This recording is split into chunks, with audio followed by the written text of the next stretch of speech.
حضرت انس فرماتے ہیں رضی اللہ تعالیٰ عنہ، پیارے رسول صلی اللہ علیہ وسلم نے فرمایا، جو کوئی یہ چاہے کہ اس کے رزق میں فراخی اور کشادگی ہو. آج لوگ سب سے زیادہ وظیفے چاہتے ہیں، اور وظیفے بھی کس کے؟ رزق بڑھ جائے، بندش ختم ہو جائے. سب سے زیادہ جو کتب بکتی ہیں وہ وظائف کی بکتی ہیں. وظائف کہ رزق کشادہ ہو جائے، رزق کی تنگی ختم ہو جائے، رزق میں فراخی ہو جائے.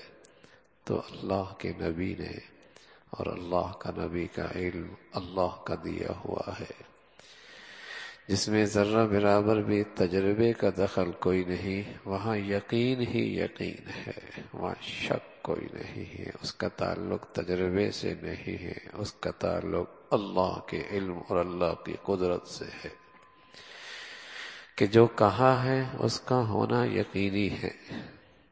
تو اللہ کے نبی ایک وظیفہ دے رہے ہیں بھائی، رزق کی فراخی کا اور رزق کی کشادگی کا.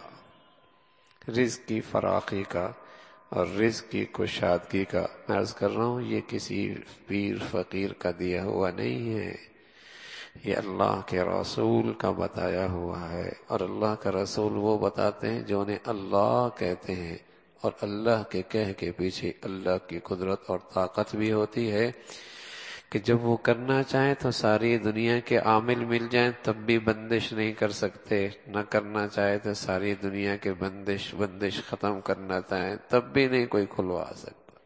اللہ کی قدرت ہے. تو رسول اللہ صلی اللہ علیہ وسلم نے فرمایا، جو کوئی یہ چاہے کہ اس کے رزق میں فراخی اور کشادگی ہو، دنیا میں اس کے آثار قدم تادیر ہوں، یعنی اس کی عمر دراز ہو. دو چیزیں اس وظیفے میں، دو چیزیں ملیں گی، رزق کی کشادگی، رزق کی فراخی، اور دنیا میں اس کے آثار قدم تادیر ہوں، یعنی اس کی عمر دراز ہو. اس کی عمر دراز ہو تو وہ اہل قرابت کے ساتھ صلہ رحمی کرے. وظیفہ یہ ہے، اہل قرابت کے ساتھ، رشتہ داروں کے ساتھ صلہ رحمی کرے. اور اس کا آغاز گھر سے ہوتا ہے. سب سے زیادہ قرابت داری ماں باپ سے، سب سے زیادہ قرابت داری ماں باپ سے. تو اس کا آغاز گھر سے ہوتا ہے. جو یہ چاہتا ہے کہ اس کا رزق کشادہ ہو جائے، اس کا رزق فراخ ہو جائے اور اس کی عمر دراز ہو جائے، تو رسول اللہ صلی اللہ علیہ وسلم نے وظیفہ کیا بتایا کہ وہ اہل قرابت کے ساتھ صلہ رحمی کرے. یہ صلہ رحمی کی دنیاوی برکات ہیں، اس کی برکتیں اس دنیا میں ملتی ہیں. اور اس کی اہمیت کتنی ہے؟ تو رسول اللہ صلی اللہ علیہ وسلم نے فرمایا، جس نے اسے جوڑا اس نے گویا کہ مجھ سے جوڑا، وہ مجھ سے جڑا، اور جس نے اسے توڑا گویا وہ مجھ سے ٹوٹا. اور ایک روایت میں تو یوں ہے، جو صلہ رحمی کو جوڑے گا میں اسے اپنے سے جوڑوں گا، اور جو اسے توڑے گا میں اسے اپنے سے توڑ دوں گا. میں اسے اپنی فضل سے، اپنی رحمت سے، اپنے انعامات سے دور کر دوں. صلہ رحمی.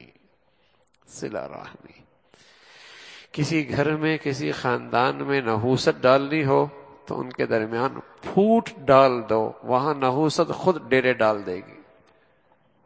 کسی گھر میں، کسی خاندان میں نحوست ڈالنی ہو تو کسی جادو منتر کرنے کی ضرورت نہیں ہے، وہاں پھوٹ ڈال دو، نحوست خود ڈیرے ڈال لے گی. وہاں نحوست خود ڈیرے ڈال لے گی، ٹوٹ پھوٹ. تو صلہ رحمی، رشتوں کو جوڑنا. اللہ کے نبی صلی اللہ علیہ وسلم فرمانے لگے، لا يدخل الجنت قاطع، جو رشتوں کو توڑتا ہے یہ جنت میں نہیں جائے گا. قطع رحمی کرنے والا، قطع رحمی کرنے والا جنت میں نہیں جا سکتا۔ نمازی ہے، حاجی ہے، روزے دار ہے، ارے میاں اتنا بڑا گناہ کر رہا ہے، رشتوں کو پامال کر رہا۔ اسلام تو غیروں کے لیے بھی ایثار کی بات کرتا ہے، قربانی کی بات کرتا ہے، درگزر کی بات کرتا ہے۔ یہ تو اپنا ابا ہے، اپنا اماں ہے، اپنا چچا ہے، اپنا بھتیجا ہے، اپنا ماموں ہے، اپنی پھپھی ہے، اپنی خالہ ہے۔ ہاں، یہاں بھی اگر قرابت نہیں، صلہ رحمی نہیں، ایثار نہیں، درگزر نہیں، معاف نہیں، تو پھر کس درجے کا دیندار ہے؟ کہاں کا نمازی، کہاں کی دینداری، کہاں کی مسلمانی، کہاں کی مسلمانی؟ اللہ کے نبی صلی اللہ علیہ وسلم ہے، ابو سفیان بعد میں رضی اللہ تعالی عنہ میں بنے، عیسائی بادشاہ کے دربار میں کھڑے ہیں اور سب سے بڑے اسلام کے حریف ہیں، اور محمد رسول اللہ صلی اللہ علیہ وسلم کے سب سے بڑے مقابل ہیں سفیان، اتنے بڑے کہ خیبر کا جتنا کفر کا اتحادی فوج تھی اس سب کا جرنیل کمان ان کے پاس تھی، ابو سفیان کے پاس۔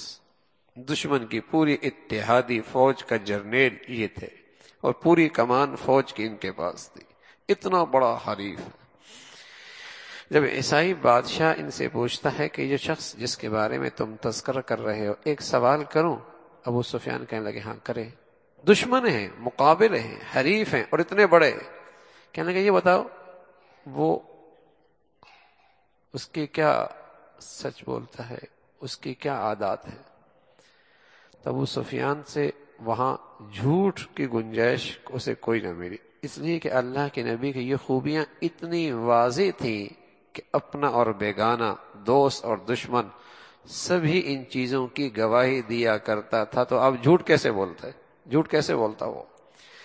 کہنے لگا ان کی سب سے بڑی خوبی کیا ہے؟ یأمر الصلاۃ، نماز کا حکم کرتے ہیں، والصدق والعفاف والصلہ، وہ نماز کا حکم کرتے ہیں، سچائی کی تلقین کرتے ہیں، پاک دامنی کی تلقین کرتے ہیں، اور رشتہ داروں کے ساتھ حسن سلوک کی تلقین کرتے ہیں۔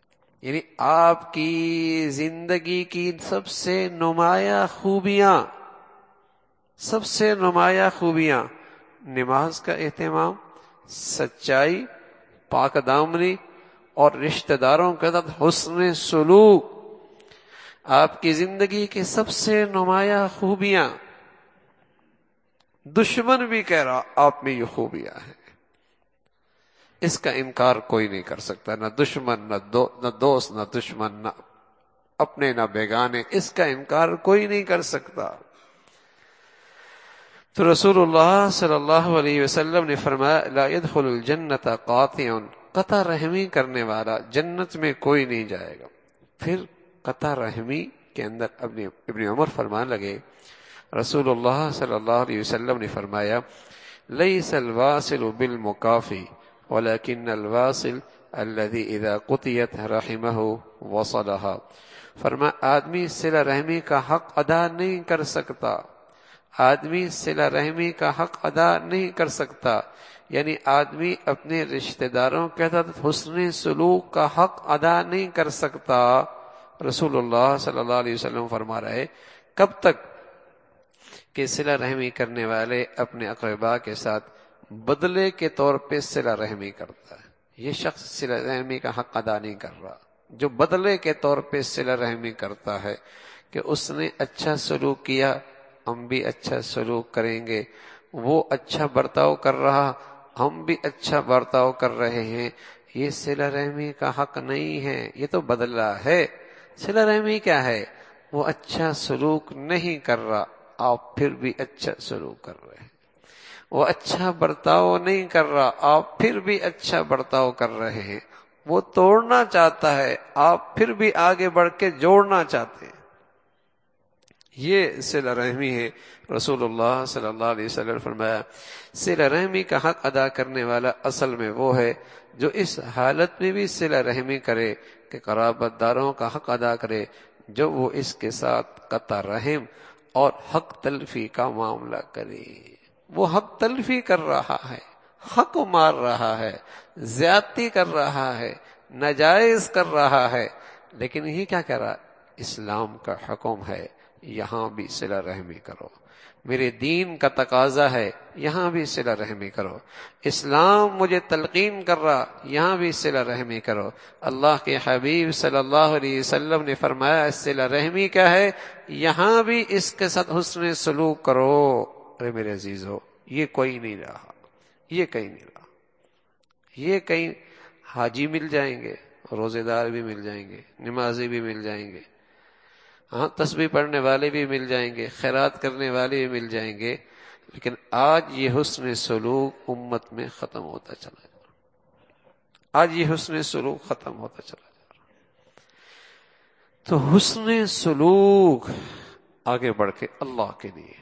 حضرت نظام الدین اولیاء رحمۃ اللہ علیہ کی خدمت میں ایک شخص آیا، کہنے لگا میرے بھائی ہے، ہمیں راستے میں کانٹے ڈالتا ہے، میں نے بھی طے کر لیا میں بھی اس کے راستے میں کانٹے ڈالوں گا۔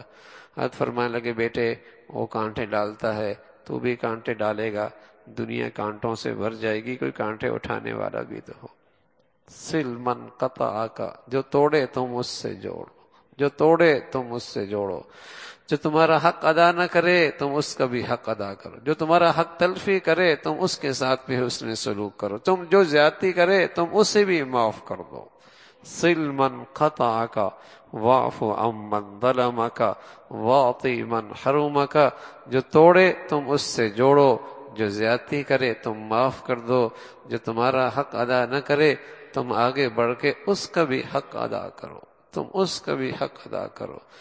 اللہ یہ صلہ رحمی کیا برکتیں ہیں، اللہ اس دنیا میں اس کی کیا برکتیں، آخرت تو اپنی جگہ، اللہ اس دنیا میں، اللہ اس دنیا میں، اللہ کے نبی بتا رہے اللہ اس دنیا میں اس کا رزق فراخ کر دیں گے، اس کا رزق کشادہ کر دیں گے، اللہ اس کی عمر میں برکت، عمر درازی عطا فرما دیں گے، اس دنیا میں اللہ یہ انعامات عطا فرمائیں گے۔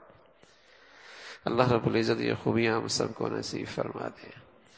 اللہم لک الحمد کلو ولک الشکر کلو، اللہم لک الحمد کلو ولک الشکر کلو، اللہم انا علی ذکرک و شکرک و حسن عبادتک، اللہم انا علی ذکرک و شکرک و حسن عبادتک، نستغفر اللہ نستغفر اللہ نستغفر اللہ، سبحان ربک رب العزة عما یصفون وسلام علی المرسلین والحمد